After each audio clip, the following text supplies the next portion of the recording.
the 9th of October 2025. The day before yesterday, I talked about the nature of the mind, that it travels far and it travels alone. Since then, I have been explaining what it means that the mind travels alone. It travels alone means that only a single mind arises at any given moment.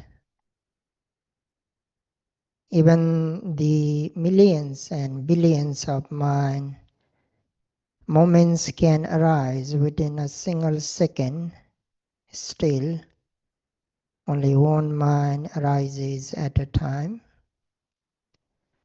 They arise and pass away in rapid succession, but never simultaneously. Two or more minds cannot arise at the same time. One more important point meditators need to understand is it's not just about the mind arising, it's also about the mind passing away. Every single mind moment that arises also swiftly ceases. It doesn't stay, it doesn't pause or wait. It arises, performs its function, and then immediately vanishes, making way for the next one. And then another important point to understand is that one mind takes only one object at a time. A single mind moment cannot take two or more objects simultaneously. It can only know or be aware of one object, whether it is a sight, sound, thought, sensation, emotion, or any other mental or physical phenomenon. Even if it seems like you are aware of many things at once, like hearing a sound while feeling pain and thinking of thoughts, in reality the mind is rapidly switching between those objects one after another. This switching happens so fast that it creates illusion of multitasking or simultaneous awareness. But in reality, only one mind, one object, one moment.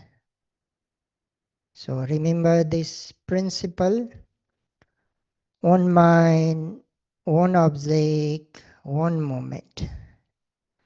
This is a profound understanding because it reveals the limited or conditioned nature of each mind moment, and it also highlights how quickly the mind moves or how scattered it can become when untrained, and how powerful it becomes when focused. To understand this fact, suppose you are sitting on a very soft, luxurious and scented bed. At the same time, you are watching a movie and eating delicious food. In this situation, you are exposed to all five types of sense objects: the visual scenes of the movie, the dialogues and sounds, the pleasant aroma, the taste of the food, and the texture of the bed. So at that moment, it may seem as if your mind is experiencing all of these at once: the softness of the bed, the pleasant aroma, the visual scenes from the movie, the taste of the food, and the sound of dialogues or music. You might think my mind is experiencing all five sense objects at the same time. But in reality, it is not so. It is not so. The mind is taking only one object at a time in extremely rapid succession. What actually happened? The mind quickly takes the most dominated or most predominant or preferable object in that moment, perhaps the taste of the delicious food, and becomes aware of that. Then in the next moment, it may shift to the sound from the movie, then to the visual image, then the scent, then the physical touch to the soft bed. All of this happens so fast that it creates the illusion of simultaneous existence. But from Abhidhamma perspective and from deep meditative insight, we know that one mind, one object, one moment. Here is another important aspect to understand. A single mind moment cannot fully comprehend or know an object. I repeat this one: a single mind moment or a single mind cannot fully comprehend or know an object. Like when we say, I saw something, It may sound like one simple action, but in reality, that experience of seeing is the result of a rapid sequence of multiple mind movements. It is the result of a rapid sequence of multiple mind movements, each with a specific role. For example, when you see a visual object like movie scene, the process involves a series of distinct mind movements that arises in a specific order, that arises in a specific order. And this process is called mental, like a thought process, or cognitive series. It is called as cognitive series.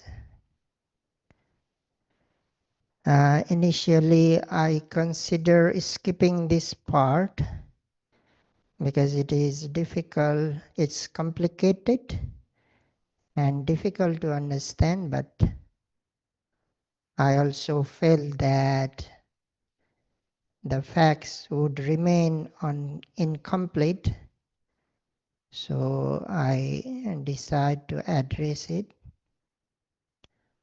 The thought process or cognitive series, how it generally works. It works like this. Like a first, there is life continuum.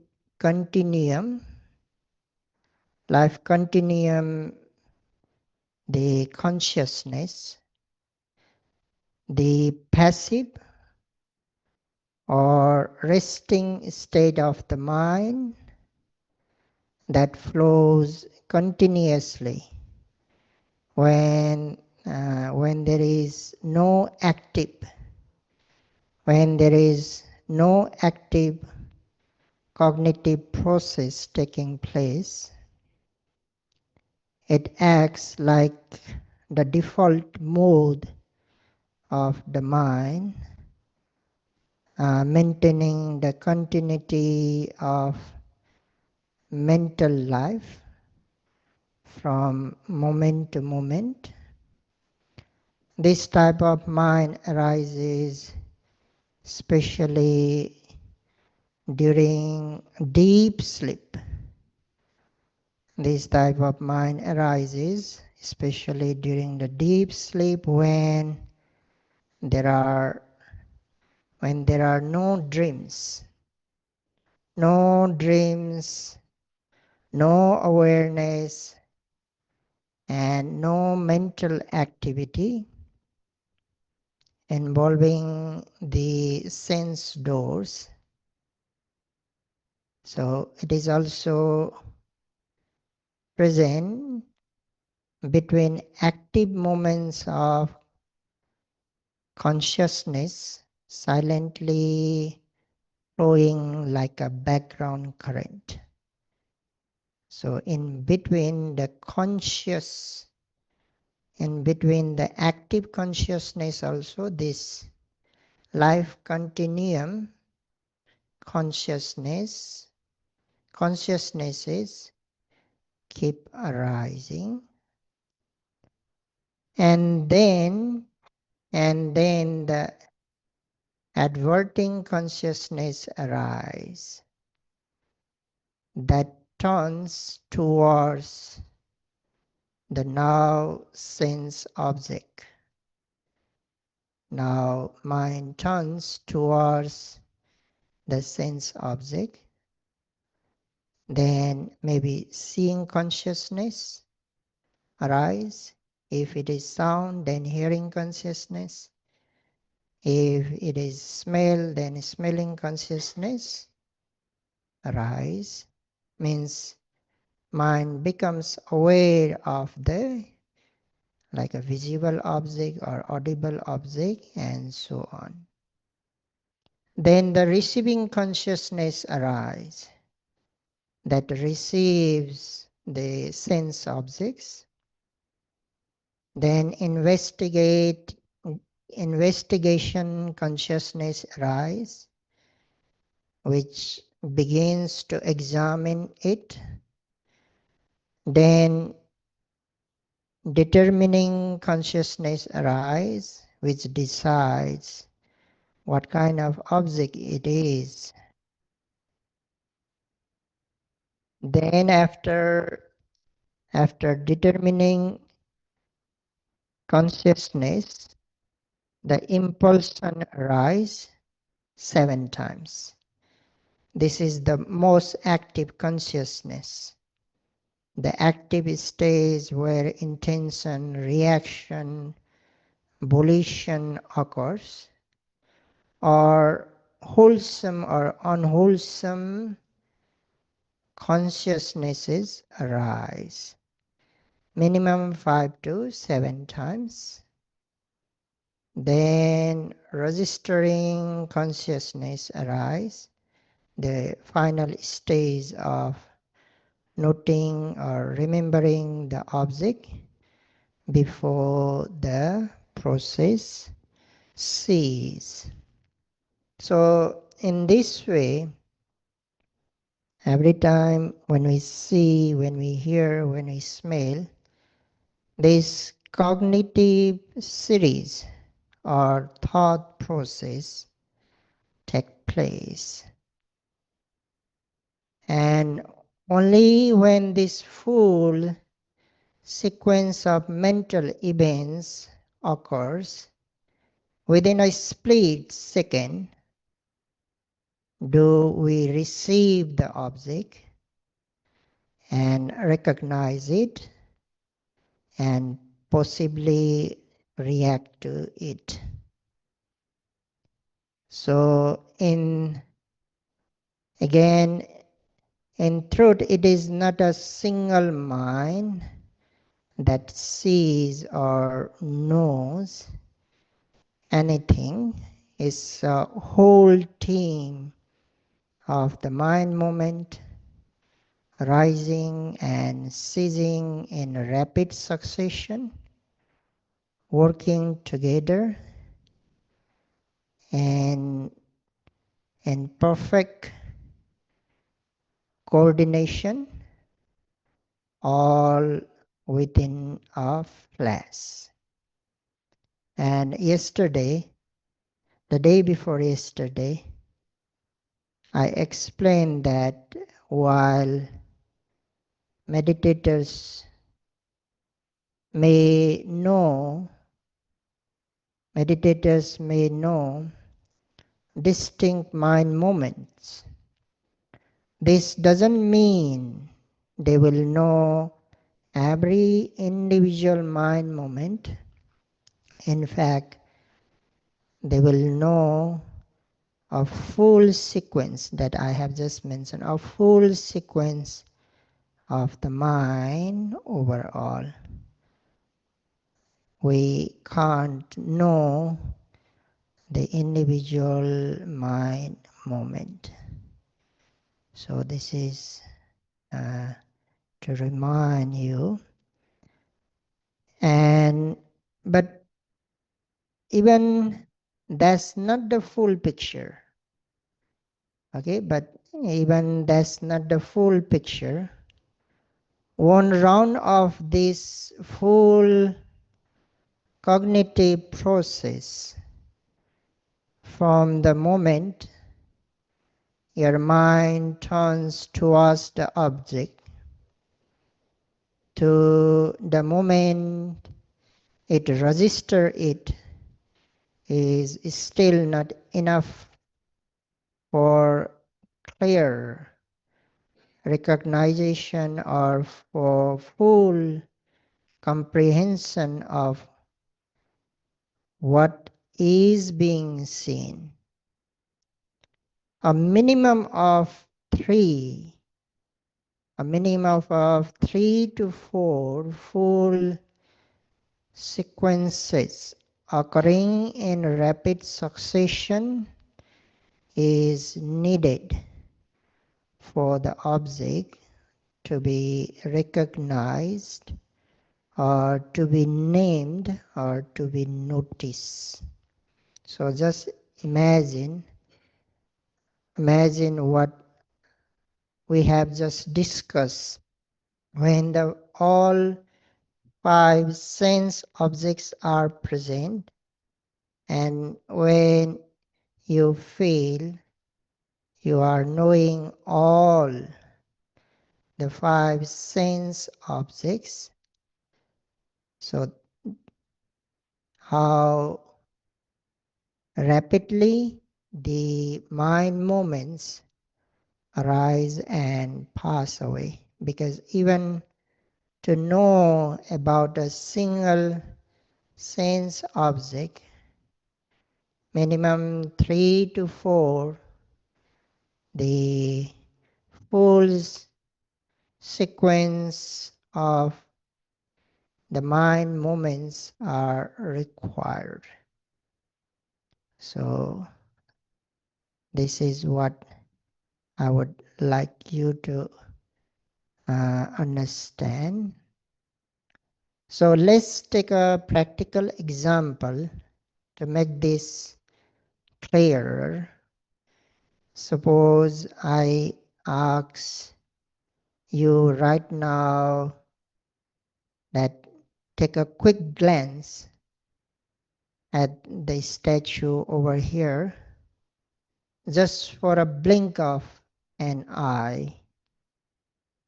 So you look at it, you see it, you recognize it as a statue. That all happens in less than a second, but within that short moment, your mind has already gone through several rounds of full mental sequence. So it is not one mind and not even one thought process, but a chain of rapid mental events that together create the experience of seeing and recognizing. So you may say, that sounds complicated. Yes, it is. Yes, it is. And that's why the mind is deep, subtle, and hard to know. But still, even a general understanding of this gives meditators an important message. The mind is not simple. The mind is not simple. Experiences are not as continuous or unified as they appeared. And what seems like me seeing something is absolutely a non-personal process, momentary, conditioned, and constantly changing. Each mind arises, performs its function, and ceases, giving rise to new, giving rise to the next. This is happening billions of times every second, forming the illusion of a continuous experience. So this is why the mind is said to be the fastest thing in existence. There is nothing faster than the mind. In this modern era, people are constantly inventing faster and faster machines, faster internet, faster transportation, faster communication systems. Scientists often say that light is the fastest thing known to the physical world. For example, the rays of the sun travel approximately 150 million kilometers to reach Earth, and it takes about 8 minutes and 20 seconds for that light to arrive. But when it comes to the mind, it doesn't take even a second. Right now, just as you are sitting here, if I ask you to think about the sun, your mind instantly takes that object. It doesn't need to travel through space. It doesn't need fuel and technology. In less than the blink of an eye, it has already reached the sun as an object of awareness. So, understanding the principle of one mind, one object, one moment is very important for meditators. It helps you realize that if in this moment your mind is truly taking the object of the rising of the abdomen, then at that exact moment your mind is not taking any other object. This means it is not thinking, it is not distracted, it is not restless, it is not planning. It is simply aware here and now with the rising. Similarly, if your mind is taking the object of the falling of the abdomen, then at that very moment it is fully with the falling, not with sound, not with pain, not with thought or memories. That moment is the moment of non-wandering, a moment of presence. But in contrast, if your mind is wandering, planning, or thinking, then it is no longer with the rising and falling. Because one mind, one object, and one moment. The same principle applies during walking. If your mind is with the right step, the left step, with the moment of lifting, moving, and dropping of the foot, then at that very moment, Your mind is not taking any other object. It is not wondering, not planning, not remembering. It is simply present. But if you are seeing, hearing, thinking, then it is no longer with the movements of the feet. The principle one mind, one object, one moment also applies during daily activities, whether you are brushing your teeth, washing dishes, getting dressed, or eating. If your mind is fully aware of what you are doing in that moment, then it is not wandering elsewhere. It is not caught in thought about the past or future. It is not overwhelmed by restlessness, planning, or worry. For example, if you are fully aware of chewing, then at that moment your mind is not thinking about your work. If you are feeling the warm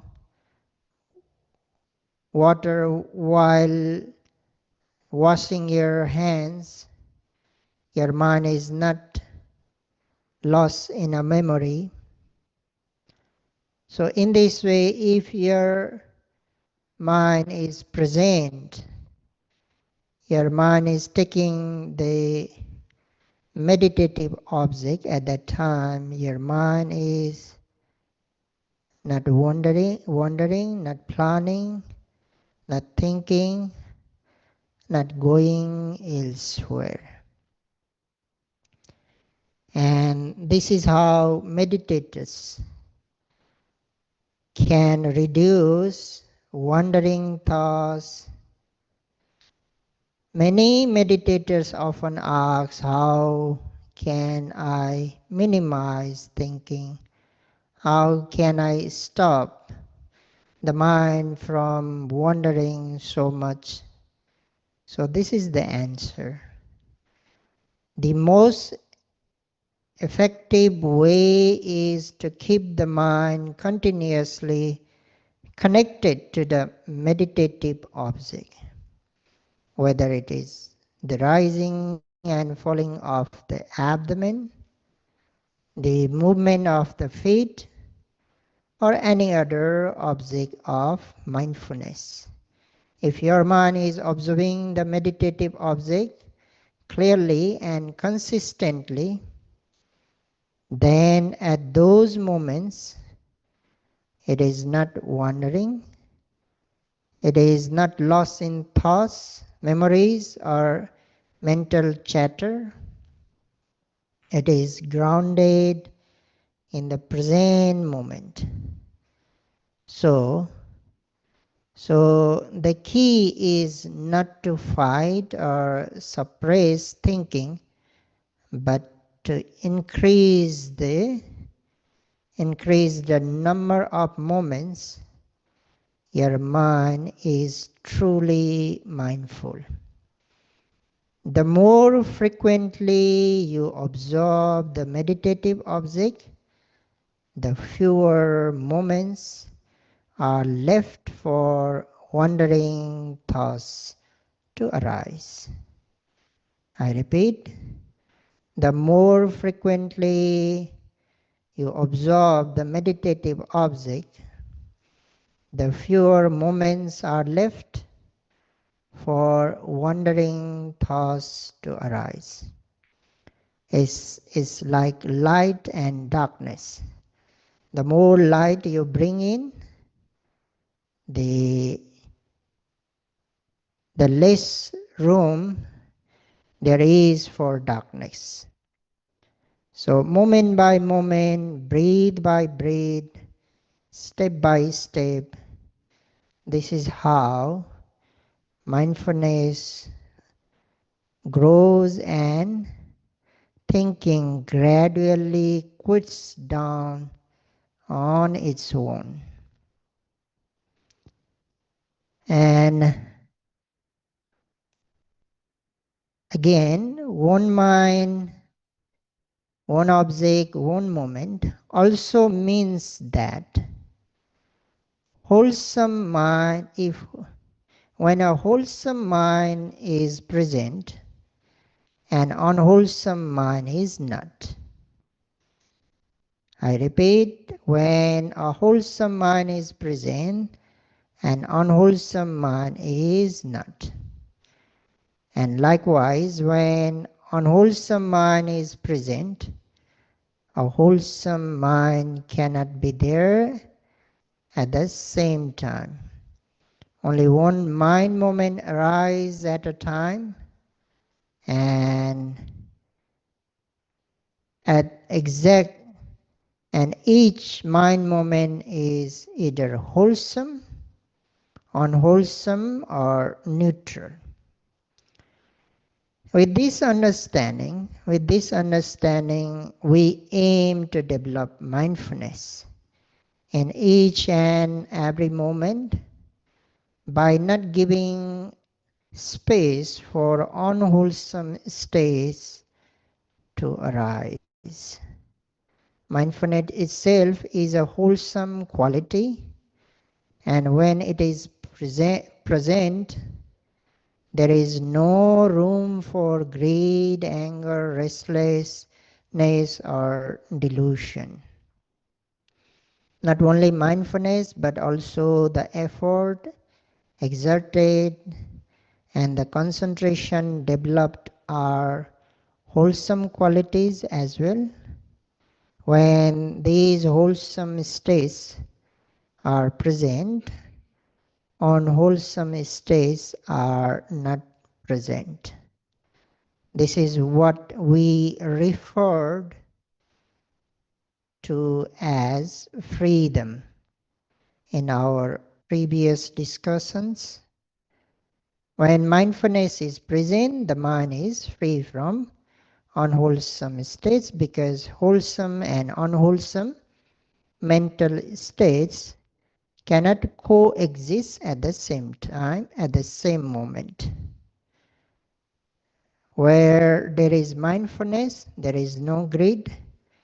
Where there is mindfulness, there is no anger. Where there is mindfulness, there is no delusion. This momentary freedom, even if brief, is real, and the more frequently mindfulness arises, the more space there is for peace, clarity, and liberation. Each moment of mindfulness is a moment where the mind is clean, stable, and protected. And if unwholesome consciousness are already present, such as greed, anger, restlessness, or delusion, then our task is to replace them with mindfulness. If unwholesome consciousness are already present, then our task, duty is to replace them with mindfulness. We do not need to fight or react or suppress them with force. Instead, we bring awareness to them, observe them objectively, and gently return to present moment. The moment mindfulness arises, even if just for a second, the unwholesome states cease, because both cannot exist at the same time. So if you find that frustration or aversion or doubt is arising again and again, don't feel defeated. Instead, make it your practice to insert mindfulness between them.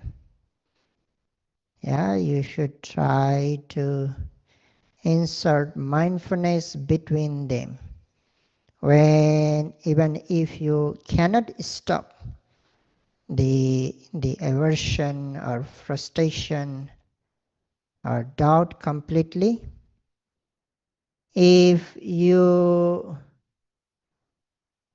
can be mindful between two moments of aversion, frustration, doubt, then they are no longer continuous. I repeat this one. If you can be mindful between two moments of aversion or frustration or doubt, then they are no longer continuous.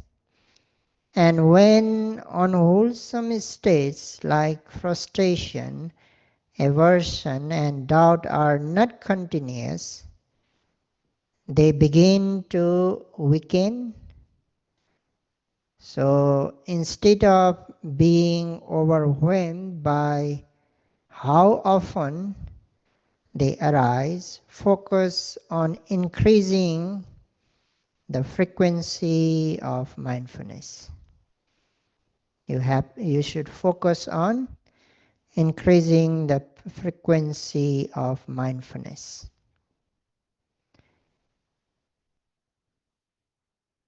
Let each moment of aversion become a reminder to return to the present, to observe, to know, to be aware. The more often mindfulness arises, the less space there is for unwholesome states to grow. And as you gradually become able to develop continuous mindfulness, unwholesome states like frustration, aversion, doubt are automatically dispelled. So they lose their power simply because they have no space to arise.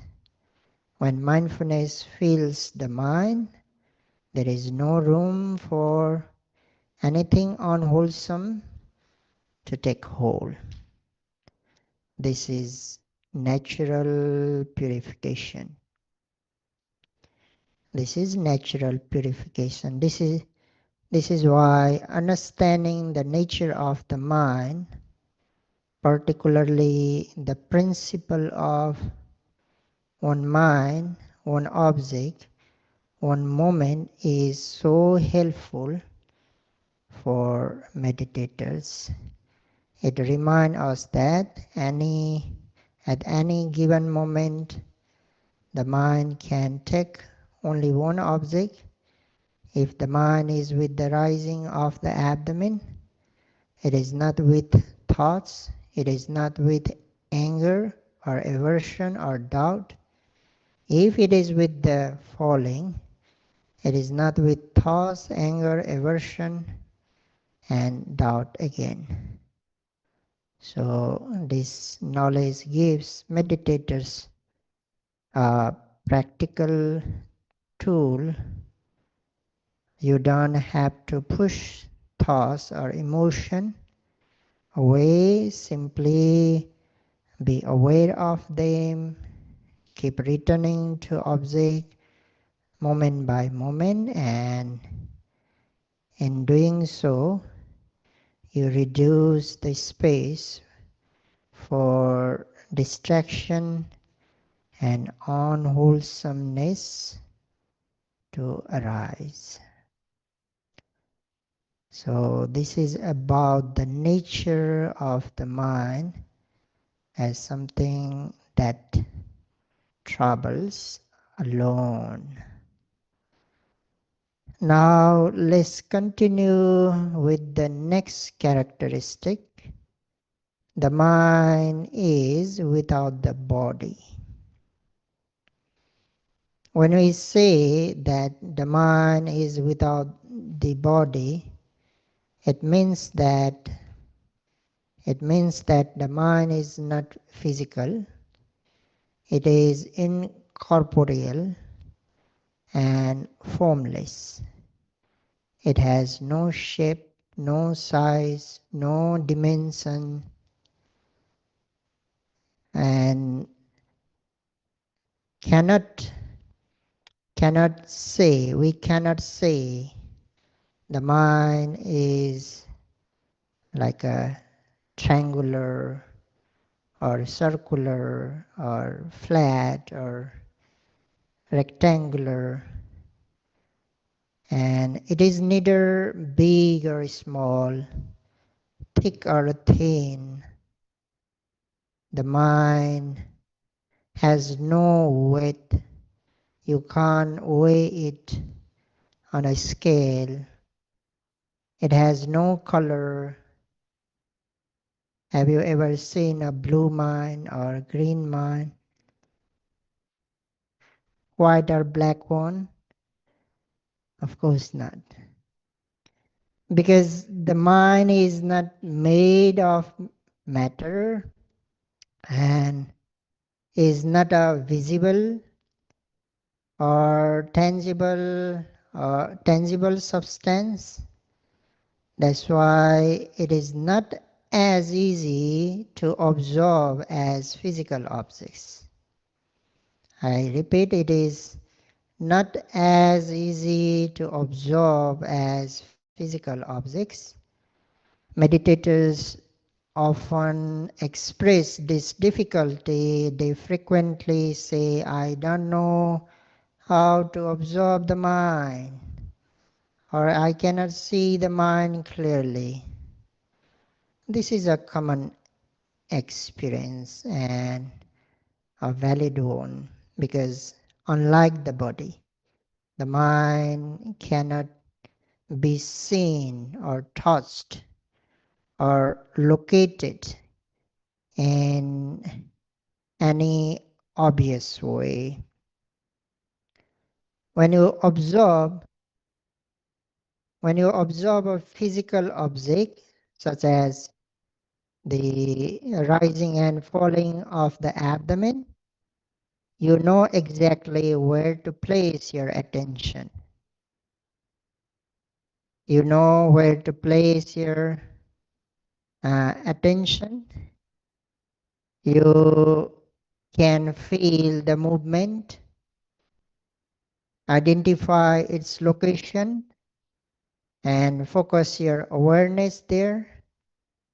Similarly, when you observe a physical sensation such as pain, hardness, you can often recognize whether it is in the body, how strong it is, and even the size or intensity of the sensation. Although location, size are just concept, however, these experiences are grounded in the body, which makes them more straightforward to locate and observe. But the mind is different. It has no shape, no size, and no clearly defined location. Of course, according to the teachings, the mind arises in the heart base, but we have no direct knowledge or experience of this base physicality. And in the beginning, it is not easy to discern the arising of the mind at the heart base during meditation. So, unlike the body, you can't point to the mind or say it is here or it is this big. It arises and vanishes moment by moment, shifting between objects, emotion, intention. Because of this, it requires greater subtlety, patience, and refined awareness to observe. That's why observing the mind, its thoughts or moods, intentions, and reaction is more delicate, subtle, and deep practice compared to observing the body. Since the mind has no form, no shape, no weight, no color, there is no tool. There is no tool in the world that can physically examine or measure it. No machine, no scanner, no microscope can detect the mind itself. Scientists scientists may like invent, measure. Scientists may measure the ac- brain activity, but not the mind, because the mind is not matter. Mind is not matter. That's why even scientists, they cannot measure. So there has never been uh, there has never been a device in the past, and there will never be a device in future that can like capture the true nature of the mind. The mind is only mind is known only by the mind. I repeat, the mind is known only by the mind. And this is yet another amazing and unique aspect of the mind. It can only be known, understood, and observed by itself, not by any external tool or material or machine. No matter how advanced science becomes, no external device will ever be able to truly capture the nature of the mind, because the mind is not physical and it operates on a level that is beyond material measurement. You can only know the mind through direct experience, through awareness, through mindfulness, through contemplation. So this self-knowing quality of the mind is both mysterious and liberating. It means that each person holds the key to understanding their own inner world. The mind is the only thing that can truly know the mind. because it has no form, no shape, no size, no color. It is formless, and that is the meaning of the another characteristic of the mind. That is, the mind is without body. So by knowing this mysterious fact of mind, so may you be able to know your mind yourself, and by knowing, may you be able to develop continuous mindfulness to not to give rooms for unwholesomeness according to the principle of the mind, one object, one moment, and free your mind with impurities.